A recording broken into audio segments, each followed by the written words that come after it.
और full market से ये नीचे से इसकी गुलाई बनानी है कुछ यूँ। और जैसे आपने मद लिखा, इस मद को नीचे लेके जाना है, लेकिन आहिस्ता आहिस्ता पीछे वाली नोक उठा देनी है, ऊपर वाली नोक से ये शेप बना देनी है। तो ये आपका लफ्ज़ लिखा जाएगा मुख्तसर।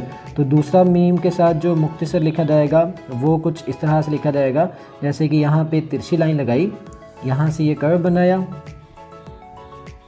ये तिरछी लाइन लगा के इसको नीचे ले आए, जीम को आगे नहीं लेके जाना, यहाँ से ये कट लेके जाना है, फिर उसी तरह से स्वाद की शेप बनाई और यूँ नीचे से मोटी शेप बनाने के बाद मद की तरह नीचे लेके आना है। अक्सर बच्चे यहाँ पे मिस्टेक करते हैं, ये कट ऊपर लेके जाते हैं, जिसकी वजह से ये स्वाद गलत हो जाता है। तो आपका ये नुक्ता लगाया जाएगा तिरछा, यहाँ पे ये वर्ड लिखा जाएगा मुख्तसर। तो इसी तरह के लफ्ज़ सीखने के लिए आप हमारा चैनल लाजमी सब्सक्राइब करें और दोस्तों से लाजमी शेयर करें।